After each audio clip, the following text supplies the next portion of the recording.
السلام علیکم ورحمۃ اللہ وبرکاتہ۔ بسم اللہ الرحمن الرحیم، الحمد للہ رب العالمین وبہ نستعین، اما بعد، اعوذ باللہ من الشیطان الرجیم، بسم اللہ الرحمن الرحیم۔ وَإِن تُطِعْ أَكْثَرَ مَن فِي الْأَرْضِ يُضِلُّوكَ عَن سَبِيلِ اللَّهِ وقال اللہ تعالی لقد كان لكم في رسول الله أسوة حسنة قال النبی صلی اللہ علیہ وسلم من تشبہ بقوم فهو من، او کما قال علیہ السلام۔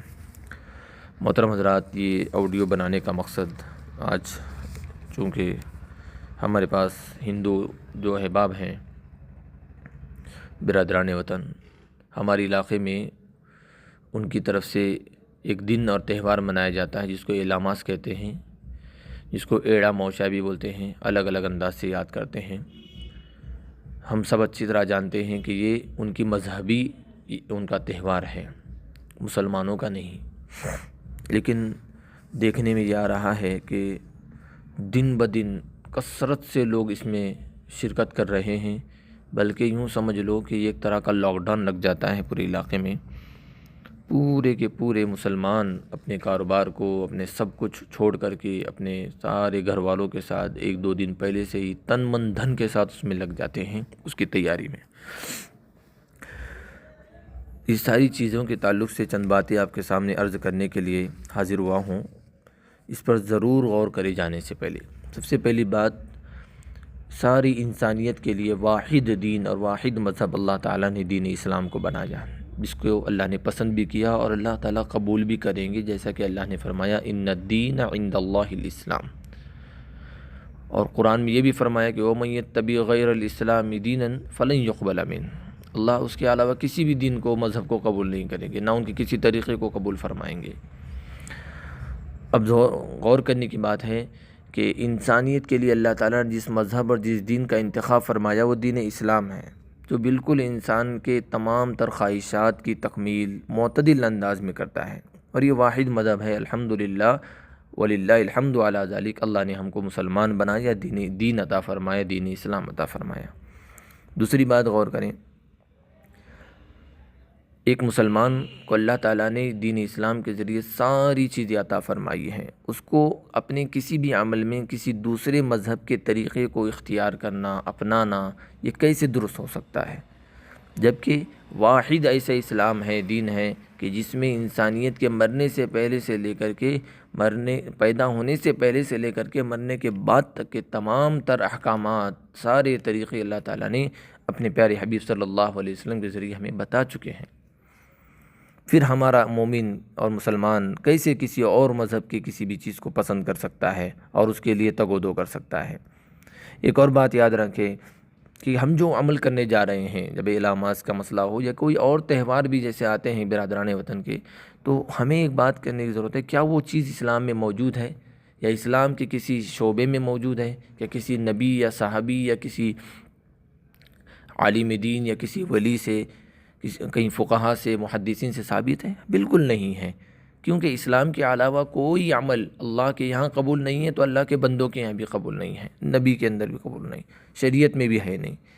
تو ہمارا وہ عمل اسلام سے ہٹ کر ہوگا تو یاد رکھے یہ ایک بدعت ہوگا، اور قیامت کے دن اللہ کے رسول صلی اللہ علیہ وسلم کا صاف طور سے اعلان ہے من تشبہ بقوم فہو من، کہ ایک مسلمان کسی دوسرے مذہب کی یا دوسرے قوم کے کسی ایسے طریقے کو جس کا تعلق اسلام سے بالکل نہیں ہے اپناتا ہے یا اس کی مشابہت اختیار کرتا ہے، تو قیامت کے دن اس کا حشر انہی کے ساتھ ہوگا۔ اور ایک مسلمان کبھی بھی یہ نہیں چاہے گا کہ اللہ کے رسول صلی اللہ علیہ وسلم اور صحابہ کرام اور اولیاء کرام اور علماء اعظام، ان تمام کا جہاں پر جو ان کے ساتھ کھڑے ہونے کے بجائے قیامت کے دن اگر ہم کسی دوسرے فریق کے ساتھ ہوں گے تو وہاں سوائے ذلت کے اور سوائے وہاں پر عذاب اور اللہ کے رسول، اللہ کی ناراضگی کے کچھ نہیں ملے گا۔ ایک اور اہم بات یہ بھی ہے کہ عام طور سے ہمارے مسلمانوں کی طرف سے یہ بات آتی ہے کہ ہم تو اس کو جانا نہیں چاہتے، لیکن ہمارے دوست بہت کہہ رہے ہیں کہ چلیے، کوئی سالے کا فون آ رہا ہے، سسرال سے فون آ رہا ہے، دوستوں کا فون آ رہا ہے، بھائی زبردستی لے کے جا رہا ہے، مالک لے کے جا رہا ہے، ہم کیا کر سکتے ہیں؟ وہ ناراض ہو جائیں گے۔ میں ان سے ایک ہی بات کہوں گا، لا طاعت المخلوق فی معصیت الخالق۔ خدا را اللہ کو ناراض کرنے کے لیے آپ کی مخلوق میں سے کسی کو بھی خوش کرنے کی کوشش نہ کریں۔ اگر کوئی خوش ہو رہا ہے تو یاد رکھیں یہ عارضی طور پر خوش ہوگا، لیکن آپ کا رب تو دائمی طور پر ناراض ہوگا۔ اللہ کو ناراض کر کے، اللہ کے رسول کو ناراض کر کے آپ کبھی بھی کسی کو خوش نہیں کر سکتے۔ اس لیے اپنے عمل سے اللہ اور اس کے رسول کو راضی کرنے کی کوشش کیجئے، اس کی رضا اور اس کی خوشنودی حاصل کرنے کی کوشش کیجئے۔ اپنے کسی بھی رشتہ دار کو خوش کرنے کے لیے اللہ اور اس کے رسول کو ناراض ہرگز نہ کریں۔ یہ بھی دیکھیں کہ ہمارے برادران وطن ہمارے کسی ایسے عمل میں جو ہماری اسلامیات میں سے ہے، دینیات میں سے ہے، کیا وہ اس میں شرکت کرتے ہیں؟ بالکل نہیں۔ کیوں؟ ان کا مذہب ہے، وہ اس پر عمل کرتے ہیں۔ تو ہمیں بھی اپنے اسلام پر عمل کرنے کی ضرورت ہے۔ ہمیں ایسے بالکل بھی کسی غیر شرعی اور غیر اسلامی تہوار میں شرکت کرنے کی شریعت بالکل بھی اجازت نہیں دیتی ہے۔ یہاں تک کہ فقہاء کرام نے صاف طور سے ذکر فرمایا ہے، اگر کوئی شخص غیر مسلم کے تہوار کو خوش دلی سے، رضامندی کے ساتھ اور خوشی کرتا ہے تو اس کو اس کے اپنے ایمان کی فکر کرنے کی ضرورت ہے، اس کے کافر ہونے کا اندیشہ ہے۔ ایک ایمان والا، ایک مسلمان جہاں پر اپنی ذات کے لیے مصلح ہوتا ہے، اصلاح کرنے والا ہوتا ہے، وہیں پر دوسروں کے لیے نمونہ ہوتا ہے۔ پیارے آقا صلی اللہ علیہ وسلم کی ذات کو ہمارے لیے نمونہ بنایا ہے کہ لقد کان لکم فی رسول اللہ اسوۃ حسنہ، کہ تمہارے لیے ہر عمل میں، ہر چیز میں اگر کوئی نمونہ اور ماڈل اور آئیڈیل ہے تو وہ پیارے آقا صلی اللہ علیہ وسلم کی ذات اقدس ہے۔ لہٰذا ہمیں آپ کے ہر عمل کو ہم کو ان کی مشابہت کرنی چاہیے، آپ کے ہر عمل کو قبول کرنے کی ضرورت ہے، اور مشابہت کے کرنا ہے تو آقا صلی اللہ علیہ وسلم کی، صحابہ کرام کی، اولیاء کرام کی مشابہت اختیار کرے۔ کسی بھی غیر اسلامی عمل کی مشابہت یا کسی غیر قوم کے کسی تہوار میں شرکت کر کے ان کے مشابہ اور شانہ بشانہ کھڑے ہونا اور ان کے ہر تہوار میں شریک ہونا اور ان کی طرح کھانے پینے میں یا پھر کھیتوں میں جانا اور وہاں پر شرکیہ افعال اور اعمال کرنا، یہ ساری کی ساری چیزیں اسلام کے، اللہ اور اس کے رسول کے خلاف ہیں۔ اس سے ایک مومن تو ہمیشہ ہی دور رہنا بھی چاہیے۔ ایک اور بات ہمارے نوجوانوں کی طرف سے یہ آتی ہے کہ ہم وہاں پر جا کر کچھ کرتے نہیں ہیں، بس ہمارا کھانا بناتے ہیں اور بس ہم لوگ آ جاتے ہیں انجوائے کر کے۔ میں ان سے درخواست کرنا چاہتا ہوں، آپ اس طرح کا عمل کرنے کے لیے کوئی اور دن اپنے طرف سے چوائس کرے، دوستوں کے ساتھ جا کر کے۔ شریعت آپ کو روکتی نہیں ہے، لیکن اگر کوئی مخصوص دن ہو، مخصوص ایام ہو کہ جن میں غیر مسلم یا کوئی غیر قوم کا یا کسی غیر مذہب کا کوئی تہوار آتا ہو اور اس میں وہ عمل اسی انداز سے کیا جاتا ہو، لہٰذا اس دن ان کی مشابہت ہو جائے گی، اس سے ہم کو رکنا پڑے گا۔ پیارے آقا صلی اللہ علیہ وسلم کی وہ بات آپ جانتے ہوں گے کہ کہیں یہودیوں کی طرح ان کے عمل میں مشابہت نہ ہو جائے، اس لیے آقا صلی اللہ علیہ وسلم نے 10 محرم کے ساتھ ایک روزہ بڑھا دیا تھا کہ 9 کو رکھوں گا یا 11 کو۔ تو آقا صلی اللہ علیہ وسلم نے غیر مسلم کی مشابہت سے بچنے کے لیے اپنے عمل میں اضافہ کیا۔ تو ہمیں چاہیے کہ ہر وہ کام جو غیر مسلم کرتے ہیں یا غیر قوم کرتی ہے تو اس میں ہم بالکل بھی شرکت نہ کریں، ان کی بالکل مشابہت نہ کریں، ہمارے ہی خوشی کو آگے پیچھے کریں، لیکن ان کی مشابہت اس دن ہی کرنا یہ جائز بالکل بھی نہیں ہے۔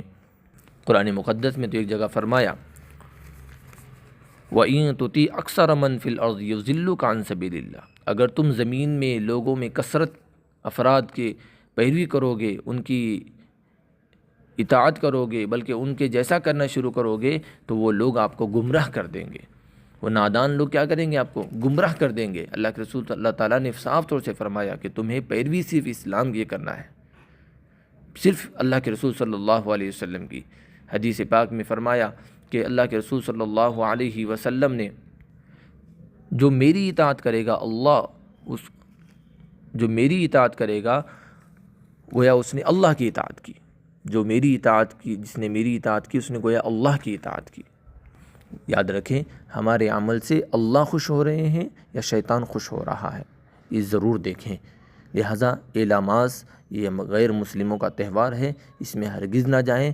یاد رکھیں، اپنے بچوں کو آپ لے کر جاتے ہیں، یہ آپ کی آنے والی نسل آپ کو دیکھ کر کے اگر غلط کام سیکھے گی تو وہ غلط ہی طریقے پر چلنے شروع ہو جائے گی، اور اس کا خمیازہ، اس کے گناہ آپ کی قبر میں جانے کے بعد بھی آپ کو ملتا رہے گا۔